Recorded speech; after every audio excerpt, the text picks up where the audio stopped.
Menaka, where are we? We are in the budget lockup in the Westin Hotel in Ottawa. We're on the 4th floor of the Westin in a conference room.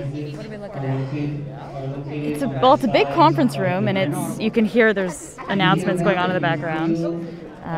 It's basically filled with rows of tables with journalists.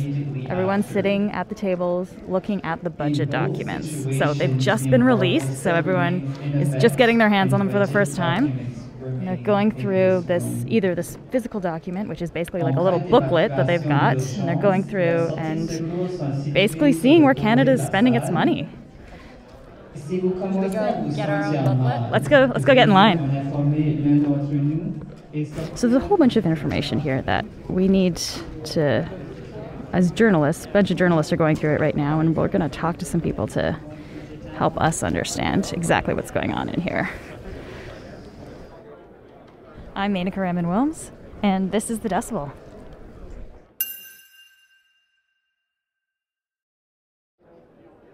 Could you introduce yourself, Bill, and tell us what you're covering today? Sure. Hi, Menaka. I'm Bill Curry. I'm the Deputy Ottawa Bureau Chief, so I'll be working with Bob Fife, the Bureau Chief. We're writing the main story, kind of capturing it all, wrapping it all up for readers. Wonderful. And was there anything in the budget today that surprised you?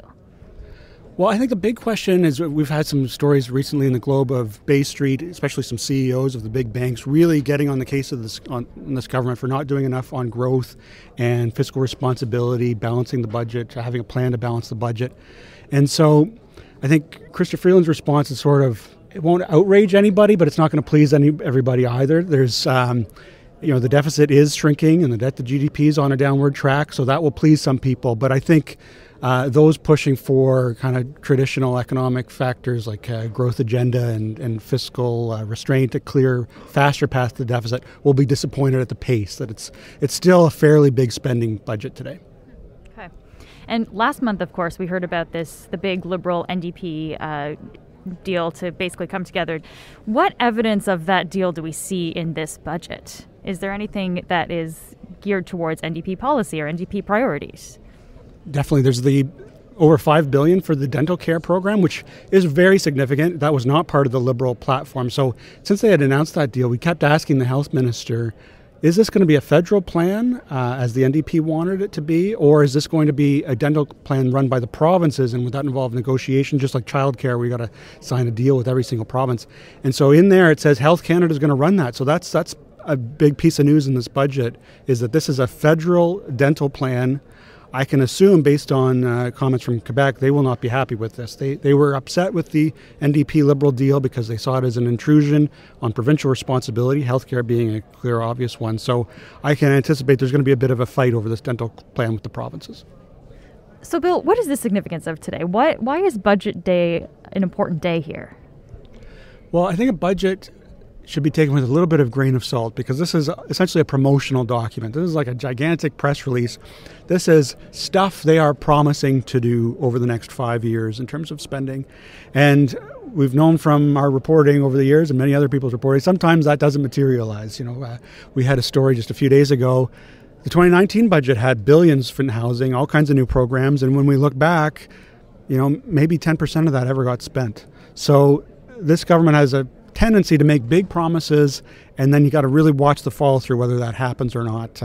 Yeah, I guess it's a way of the government presenting itself to Canadians as well. Can we think of it like that? Absolutely. And we were all kind of surprised when we got our hands on the book, because it's actually a lot smaller than last year. And last year was an election year, so it was even more of a promotional document. It's almost like you get your hands on this and you realize this is a government that thinks now with the NDP deal that they can stick around here for 2 or 3 years. They can relax a little bit and just talk about traditional government stuff rather than filling every chapter with a bunch of fluff about what they've done over the last few years. So in that sense, it's a little bit more of a traditional budget this time than perhaps the last couple of years. Great. Thanks so much for talking to us, Bill. See you, Menaka. So I'm Mark Rendell. I cover Bank of Canada, macroeconomics, interest rates, that kind of stuff. And so I'm looking at the big global economic backdrop to the budget. What did you see that was the most interesting or something that stood out to you? The thing that jumped out was one of the senior policymakers who was presenting the budget kept highlighting the fact that this is happening in a moment of extreme global uncertainty. And the budget, presented one kind of main, pretty rosy scenario of what might happen to government debt over the next couple of years. But it also presented a couple of alternative scenarios. What happens if oil prices do go way higher? What happens if central banks hike interest rates, much faster and get to a much higher level than a lot of people expected? That's going to have a big impact on the Canadian economy, the global economy as well. To start, could you just introduce yourself and what your role is here? I'm Rebekah Young. I'm a director with Scotiabank Economics. Today I'm supporting the Globe and Mail and interpreting the budget. And so recently, in the last few weeks, last little while actually, when we're talking about economic stories, inflation is a big thing that we think about. This is a huge issue in Canada right now. When you look at this budget, what is it doing to help this problem of inflation? The federal department has asked people like ourselves on Bay Street what do they think will be the inflation economic outlook, and that was asked in early February. So certainly a lot has changed since then. For example, they assume inflation will be 3.9% this year. Scotiabank has 5.9% in its assumptions right now. I think the average Canadian really wants to know, okay, I'm hearing about inflation, my grocery bill's going up, all those things. Is there anything in this budget that's going to help them there, that's going to reduce those costs? There's not a lot in the near term. The things that have been announced are fairly targeted. There is, for example, a one-time top-up to the Canada Housing Benefit. So these are Canadians facing housing affordability challenges, but that's a very narrow subset. That would be a $500 check one-time payment for those Canadians. So there really isn't a lot there, but we do have to keep in mind that provinces have recently announced a number of measures. We've seen the $500 checks in Quebec. We've seen fuel tax rebates or cuts in a variety of provinces, including recently Ontario. But the challenge is in Economics 101 is that you provide more resources, more money to Canadians, and they go out there and they spend that. And that, spending competition for limited goods and services pushes up the price in theory. So in theory, you would normally say when inflation is high, when labor markets are tight, when wages are accelerating, that you don't pour more money into the economy. The tricky situation is that there are some Canadian households hurting, so it is definitely a fine line to walk, and that's where you really look for measures that are laser focused on the households that really need the support right now. Can you start just by introducing yourself and saying what you're covering today in the budget? What are you looking for? Sure, yeah. Steve Chase. I'm a reporter with the Globe and Mail in the Ottawa Bureau, and I am covering defense spending. And of course, the context of the background to this right now is that sort of the global crisis that Russia's military assault in Ukraine has caused has prompted many of our allies to really boost spending. Germany in particular did a massive pivot on military spending, increased it by about like 120 billion US. What we've got is $8 billion Canadian, spread over 5 years, which works out to about like 1.6 billion a year. Not that much. Really, we're talking like a 3 or 4% increase in spending. So nowhere near our promise to NATO to spend 2% of our economic output on military. That would require, in fact, an increase of about $17 billion. So I'm comparing 1.6 billion to 17 billion. Did that surprise you, Steve? Or did you think we were going to see more money for defense spending? I was trying to get my head around the fact that this pressure for more defense spending had only really manifested itself in the last couple of months, and that's very late in the budget planning cycle. So I was quite intrigued by how the government was going to deliver on this with relatively short notice, because really it's Russia's full-scale military assault on Ukraine that changed the equation, and that, of course, was only 40 days ago. There's $500 million for Ukraine there in the budget. What's that going to do? This is a first-year commitment. It's all happening in the fiscal year that began April 1st and ends next March. We don't know what that will include, but the government has promised to go out and actually buy equipment because it's acknowledged it doesn't have any more in its stores. So who knows, maybe some Javelin missiles to take out Russian tanks. Right now, there's, as you know, the feeling with the Russian retreat and retrenchment to eastern Ukraine that there's a feeling of optimism and the feeling that we want to help Ukraine as much as possible.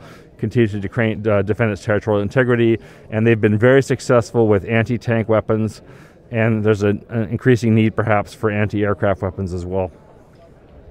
Great. Steve, thank you so much for chatting. You're welcome. I'm John Ibbitson. I'm writer-at-large for the Globe and Mail, and I'm writing a column on immigration and the budget. And this is not your first lockup, John, right? How many of these lockups have you been to? I had my first lockup in 2003, and it's been about 20 years, yeah. Wow. And how is this lockup different from lockups of the past? The budget itself is now telegraphed in advance. So in the old days, you had to, if you wanted to go to the washroom, a security guard would accompany you to the washroom in case you surreptitiously tried to pass budget information on to somebody. Wow. Now there's internet here today. You can go on the web, and you can leave this lockup. So it's not really a lockup at all. I mean, as long as you go home and promise not to tell your spouse what's in the budget.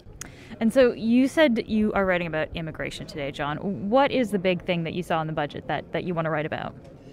Well, the immigration numbers have been previously announced. There's more than 400,000 people who came in here last year, more than 1% of the population. And I believe the target is for 450,000 a few years from now. There isn't any country in the world that is taking in immigrants at the level Canada is taking them in now. More than 1% of the population is astonishingly high. And there's $4 billion over 5 years to help with that settlement, and that's good news. That's important money, because otherwise the lineups and the queues would have people languishing for years. So it's good to see that. How many people are in this room? I'm trying to do a quick count. Like 100? Does that seem right? Yeah. If there's 100 people in this room, I would say that 20 years ago there would have been more than 200 people in the room. Although, again, because of COVID restrictions, it's now possible to sign on from your home. So it could just be that there are people working from home. Great. John, thanks for chatting with us. My pleasure. So, Rachelle, you're not actually in the physical lockup. You're in a virtual lockup. Can you just introduce yourself and what you were looking at in the budget today? Hi, I'm Rachelle Younglai, and I'm the real estate reporter for the Globe. And I was looking for any new spending on housing, and any new measures to help first-time homebuyers. And so what did you find in this budget? Did you find any of those things that you were looking for? Yeah, there was quite a bit. I guess the main thing was the $4 billion Housing Accelerator Fund. They said that they want to double new home construction over 10 years, which is huge.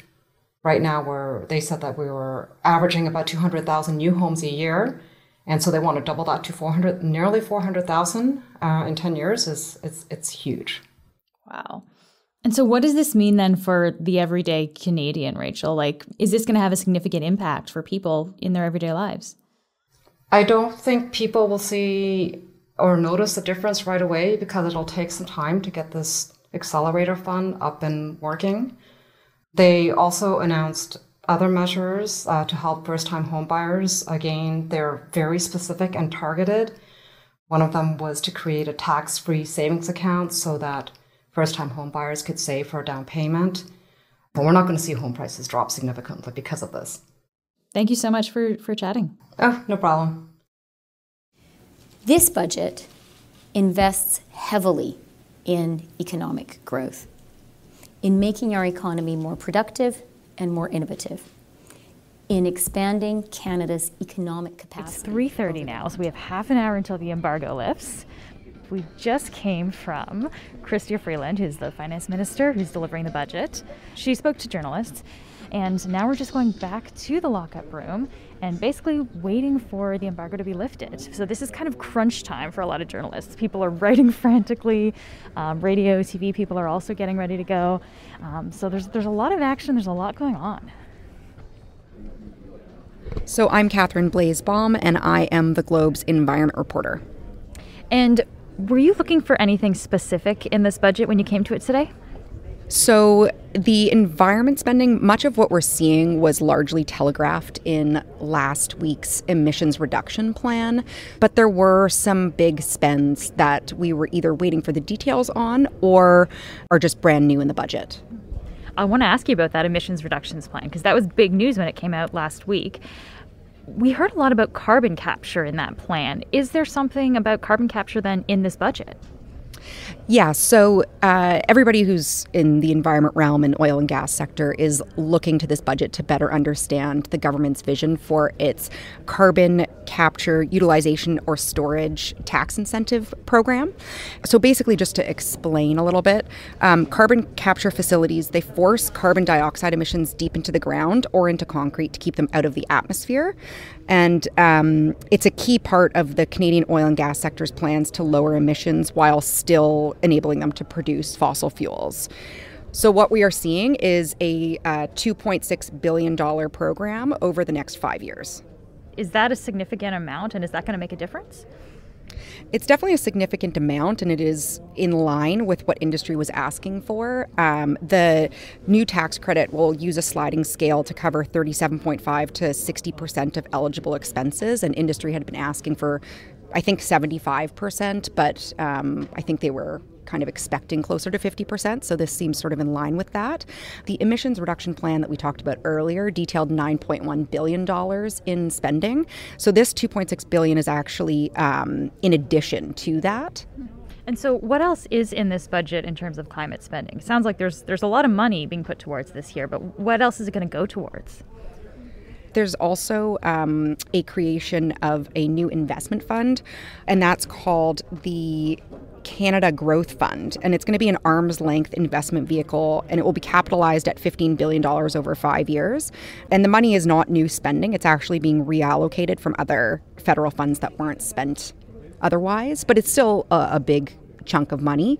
There's also going to be a rejig of the Canada Infrastructure Bank's mandate, and something that I think, the average Canadian will be interested in is some of the commitments related to zero emissions vehicles. And what are those commitments exactly? Vehicles that Canadians love to drive, the vans, the SUVs, the pickup trucks, those sort of more expensive electric vehicles will end up being covered now under a broadened rebate program. We just don't know yet what that cap will be, and we don't know whether the current $5,000 rebate maximum will increase as well. So Transport Canada is getting $1.7 billion to expand it, and they will be providing details in the weeks to come. So the finance minister, Christy Freeland, was calling this budget a bit of a green transition. So we've talked about carbon capture. Is there anything else in here that's going to help us transition away from a dependence on oil and gas?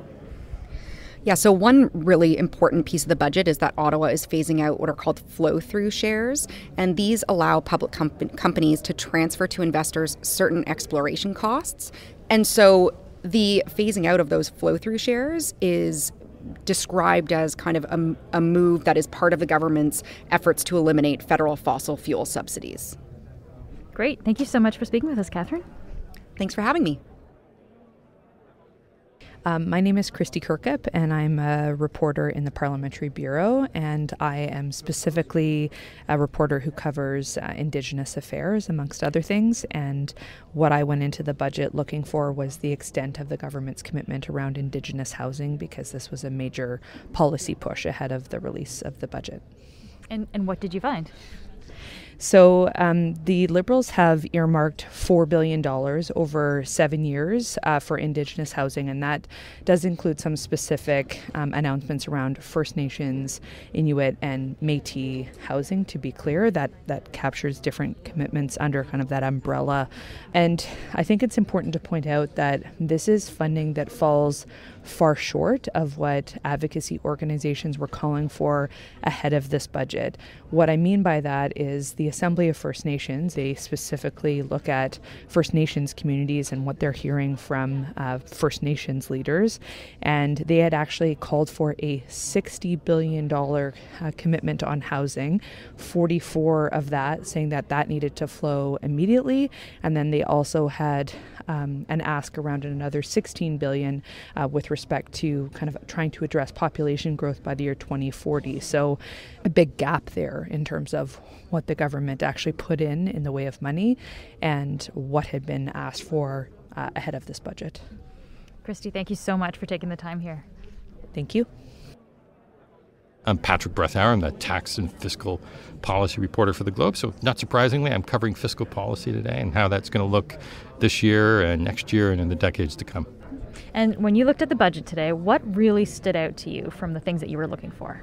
It was interesting to me that the budget and the senior government officials that were walking us through it really did seem to have a good bead on the big problems we're facing, low investment, low productivity, and that threat of a future that's really low wage, and our kids and grandkids being worse off than we are.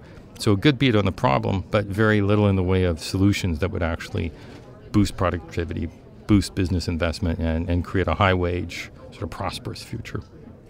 And so I guess overall takeaway with this then, would you say that there were some things missing from this budget that you would have liked to see actually see us better that situation?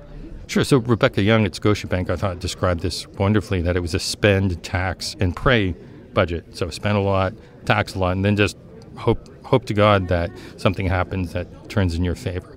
So, for instance, on small business, there was an increase. It's a bit technical, but an increase at the threshold for which small business rates apply. So that's great. If you're just a big small business, you get a tax break. Super. Doesn't help you become a larger business. Doesn't help you become a global champion. There's a promise of an intellectual property review. Well, that's nice, but what are the policies right now that would encourage someone who's thinking about where to set up a company that's going to invent the next generation of electric vehicles? What's the framework that that person will be able to capture that value, keep it for themselves and for Canada, not in the budget, just sort of kicking the can down the road. Talking about the national economic space and breaking down trade barriers. Well, we'll do a review of this. There's been a review since 1867. There's no lack of understanding of the problem. So kicking the can down the road, no bold action. Is that a surprise for you? Did you expect to see more there?